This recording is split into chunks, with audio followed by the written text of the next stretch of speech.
One Story 35. Ana e Samuel. 1 Samuel 1-7. Esta é a vida na terra de Canaã para o povo de Deus. Desde o livro de Josué até Juízes, já vimos tudo o que precisávamos ver. Os israelitas deveriam viver como povo de Deus, aprendendo a sua palavra por meio dos levitas e oferecendo sacrifícios apropriados a ele. Mas não fizeram isso.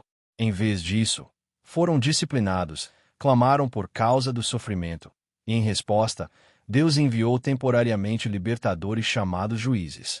Agora, o período dos juízes está chegando ao fim. Como vimos, no tempo do último juiz, Sansão, os israelitas já não clamavam mais a Deus sob a opressão dos filisteus. Em vez disso, entregaram Sansão, aquele enviado para libertá-los, nas mãos dos filisteus. Embora fossem israelitas de nome, tinham se tornado completamente cananeus, amantes do mundo, buscando e desfrutando das coisas do mundo. Samuel antes do chamado. Havia um homem chamado Eucana, um levita que vivia na região montanhosa de Efraim, sendo por isso chamado de Efraimita. Ele tinha 2 esposas.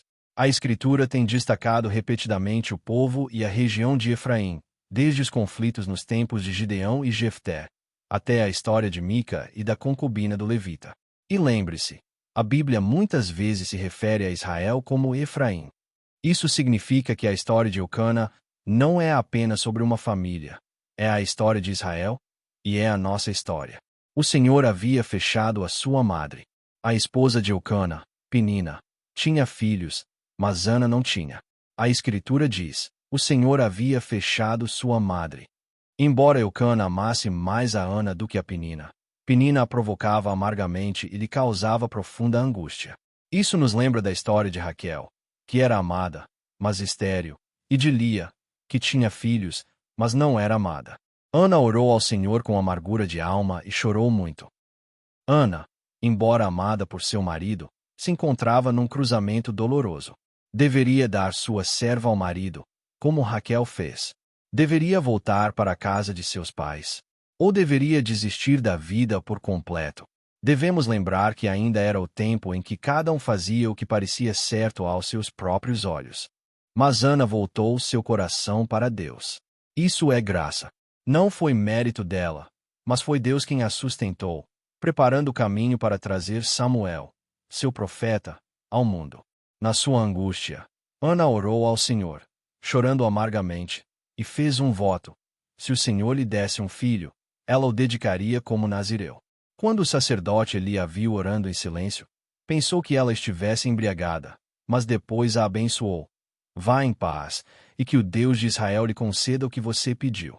Ana respondeu: que a tua serva ache graça aos teus olhos, e foi embora sem estar mais abatida. Embora Eli não fosse plenamente fiel como sacerdote, Ana recebeu a bênção com fé. Pessoas podem oferecer bênçãos, mas só Deus pode concedê-las. E mais importante do que quem abençoa, é aquele que recebe com fé. Ele abate e ele exalta. Depois de tanta angústia e entrega, o Senhor concedeu a Ana um filho, e ela o entregou de volta ao Senhor, conforme havia prometido. Samuel, que encerraria a era dos juízes e daria início à era dos profetas, nasceu dessa maneira. É importante notar que Ana não ofereceu Samuel logo após o nascimento. Ela o criou, ouviu cada respiração dele, e depois o entregou ao Senhor quando ele foi desmamado. Essa é a fase em que uma criança é mais adorável. Mas agora, Ana está enviando Samuel, seu filho que nos aponta para Jesus Cristo, para um lugar que se assemelha à morte. Um lugar onde ele será separado de seus pais e crescerá sozinho. E ela faz isso por causa do voto que fez ao Senhor. É como Deus, segundo sua promessa, enviou seu Filho unigênito, Jesus Cristo, a este mundo, para enfrentar a cruz, enfrentar a morte, por nós. Ana originalmente era uma mulher que tinha dificuldade para conceber. Portanto, ao entregar seu primeiro filho ao Senhor, poderia ter vivido o resto da vida sem filhos, suportando novamente as provocações de Penina. Ainda assim, Ana cumpriu seu voto pela graça de Deus, e depois disso, deu à luz outros filhos. Em seu cântico de louvor, ela declara: o Senhor mata e preserva a vida, Ele faz descer a sepultura e dela resgata. O Senhor empobrece e enriquece, humilha e exalta, ecoando as orações de Jó.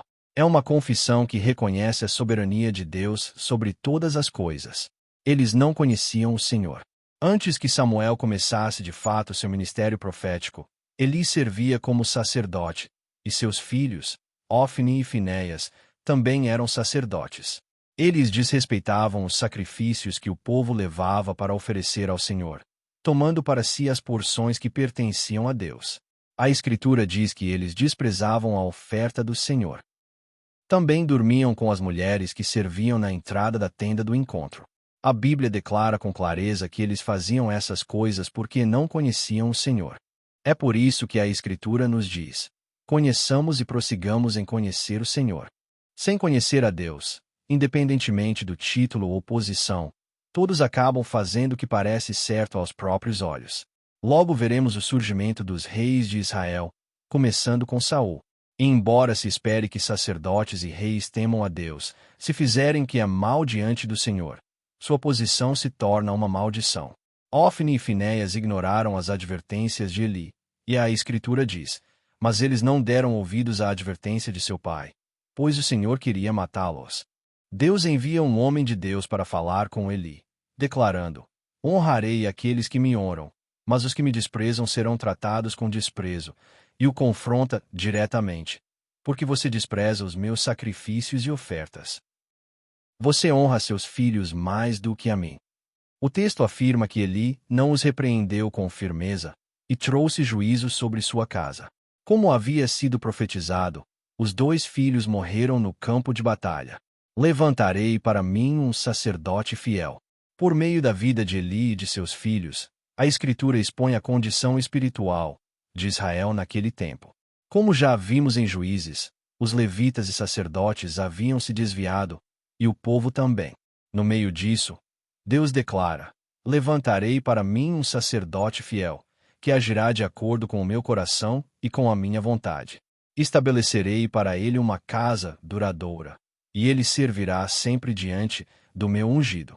Embora isso se aplique a Samuel, que em breve assumirá esse papel, aponta de forma definitiva para Jesus Cristo, o sacerdote perfeito e eterno, aquele prefigurado pelas palavras de Moisés em Deuteronômio 18:15. O Senhor, o seu Deus, lhes levantará do meio de seus próprios irmãos um profeta como eu. Samuel, chamado por Deus. Samuel, criado nesse contexto, crescia em estatura e em graça diante do Senhor e das pessoas. Deus derramou sobre ele sua graça e força, assim como fez com Noé e com Sansão. E agora, Deus chama Samuel. O nascimento de Samuel ecoa elementos das histórias de Isaque e de José. Mas, ao contrário deles, Samuel recebe um chamado dramático, semelhante ao de Abraão e ao de Moisés.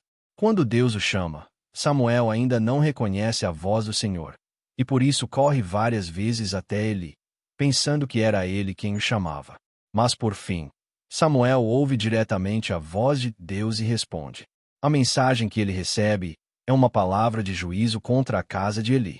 Mais uma vez, isso não diz respeito apenas à família de Eli. É um reflexo do colapso espiritual generalizado em Israel. Mas agora, uma nova figura com autoridade representativa está surgindo, vivendo como filho de Deus por status, mas como pecador na vida: Samuel. Quando olhamos para Samuel, não vemos muito daquele processo de altos e baixos que é tão comum nas figuras bíblicas. É quase como se as temporadas de queda que Samuel deveria ter vivido já estivessem sendo vividas por Eli e seus 2 filhos, Ofni e Finéias. É especialmente marcante comparar o Finéias, que era neto de Arão, um homem que ardia com o zelo de Deus e recebeu a aliança de paz, com o filho de Eli, que tinha o mesmo nome, mas viveu uma vida completamente diferente. Essa aliança agora está quebrada, e com sua morte, o filho que nasce de sua esposa recebe o nome de Icabo, que significa a glória se foi de Israel. Vamos trazer a arca do Senhor, para que ela nos salve. Eli e seus filhos, Ofni e Finéias, ainda são os sacerdotes oficiais quando a guerra contra os filisteus começa. Na primeira batalha, Israel é derrotado, e cerca de 4.000 homens morrem. Esse deveria ter sido o momento para parar e fazer perguntas. Isso é disciplina de Deus por algum pecado? Ou é uma provação para nos refinar? Alguém espiritualmente desperto pensaria assim. Mas, em vez disso, eles interpretam a situação completamente errado. Eles dizem: porque o Senhor nos derrotou hoje diante dos filisteus. E então, sem examinar o próprio coração, decidem: vamos buscar a arca da aliança do Senhor em Siló, para que ela vá conosco e nos salve das mãos dos nossos inimigos. Pelo menos eles não invocaram o nome de outro Deus. Mas ainda assim, é difícil não sentir frustração. Eles pegaram a arca, que simboliza a presença de Deus, e a transformaram em uma espécie de amuleto mágico. Não perguntam o que o Senhor deseja. Não se preocupam em saber se têm andado corretamente com Deus. O pensamento é apenas: perdemos essa batalha. Vamos vencer a próxima. Deus, o Senhor está conosco, então o Senhor tem que nos ajudar. Certo? Então, trazem a arca. E agora Ofni e Finéias, que nem estavam no campo de batalha antes, aparecem para carregar a arca para a guerra. Mas Deus permite que tanto os israelitas como esses sacerdotes sejam derrotados. Mesmo com a arca presente, todos morrem, e a própria arca é levada para o território filisteu. Por quê? Porque eles não tinham direito de carregá-la. Quando Eli ouve isso, cai da cadeira para trás e morre, exatamente como Deus havia anunciado. E então a esposa de Finéias dá à luz e chama o filho de Icabo, porque a glória se foi de Israel, já que a arca foi capturada. Mas precisamos entender uma coisa: a arca não foi capturada. Deus partiu. A glória se foi. Não por causa da vitória do inimigo, mas porque o próprio Deus se retirou. Esse é o ponto central. Esse ato simbólico da partida de Deus um dia será completamente revertido com a promessa de Emanuel, Deus conosco. O povo de Israel não lutou uma batalha pelo Senhor. Eles transformaram a arca em um ídolo, usando-a para a própria guerra, para o próprio benefício. E agiram como se o próprio Senhor não importasse. Então a arca vai para as mãos dos filisteus, e Deus luta sua própria batalha. Ele derruba o deus Dagon, fere a região de Asdod, causa tumores entre o povo de Gate, e aterroriza o povo de Ecrom. Os gritos deles sobem até os céus. É o próprio Deus quem luta. É como assistir ao Êxodo novamente. Assim como o Egito lamentou em agonia quando os primogênitos morreram, agora os filisteus tremem de medo. Curiosamente, as cidades que Deus agora fere, Asdod, Gate e Gaza, são exatamente aquelas que Israel não conseguiu conquistar nos dias de Josué. Eventualmente, a arca retorna, mas não imediatamente. Primeiro, ela permanece em Kiriat Jearim por 20 anos. Samuel, um peregrino em direção à sua verdadeira casa. A Escritura diz: o Senhor estava com Samuel enquanto ele crescia, e nenhuma de suas palavras deixou de se cumprir. E todo o Israel, desde Dan até Berseba, reconheceu que Samuel estava confirmado como profeta do Senhor. E depois, a palavra de Samuel veio a todo o Israel. Samuel é o último juiz e o primeiro profeta de Israel. Mas a partir deste ponto, não recebemos muitos detalhes sobre sua vida pessoal. Isso é intencional. Por quê? Embora o próprio Samuel seja uma figura que aponta para Cristo, escolhido antes do nascimento, criado na presença de Deus, seu papel principal é fazer a transição de Israel do período dos juízes para a era dos reis. Ele é quem ungirá o primeiro rei de Israel, Saul, e mais tarde, o segundo rei, Davi, que também se tornará uma figura importante que aponta para Cristo.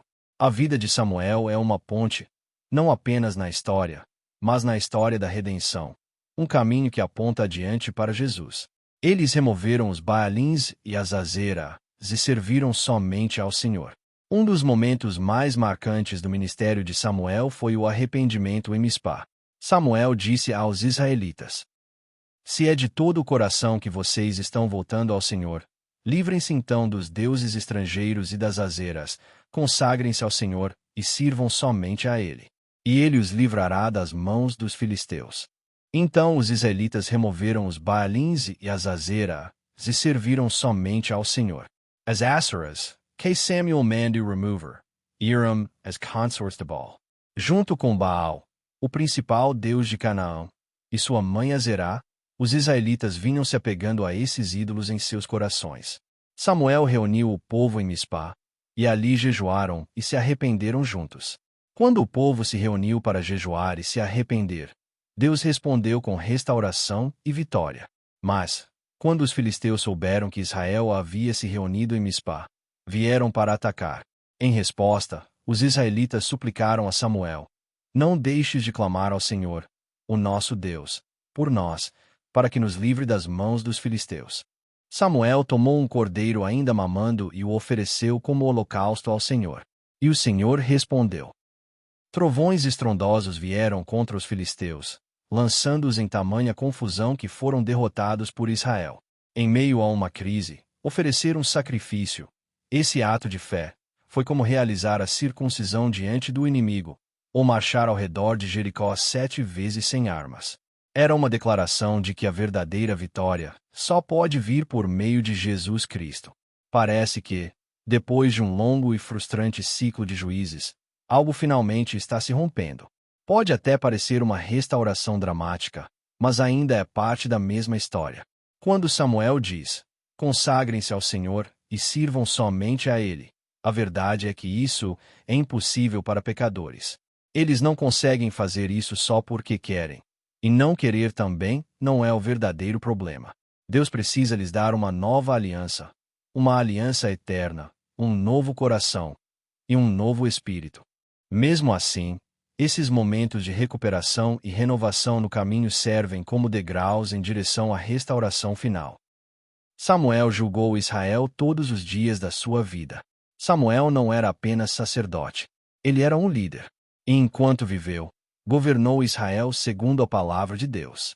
Mas a liderança de Samuel não era como a dos reis que viriam depois dele. Ele mesmo não era rei. Seu papel era mais próximo ao de um profeta ou juiz. Ele era um canal por meio do qual Deus falava, conduzindo o povo, não a si mesmo, mas de volta ao Senhor. O longo conflito de Israel com os filisteus, que começou com Sansão, continuou com Samuel, e seguiria com Davi, teria seu cumprimento final em Cristo. O filisteu espiritual, Babilônia, será finalmente derrotado por Jesus Cristo. Samuel, em repouso. A morte de Samuel ainda está distante, cerca de 40 anos à frente. Mas em breve a narrativa passará de Samuel para Saul, e Samuel aparecerá como parte das histórias de Saul e Davi.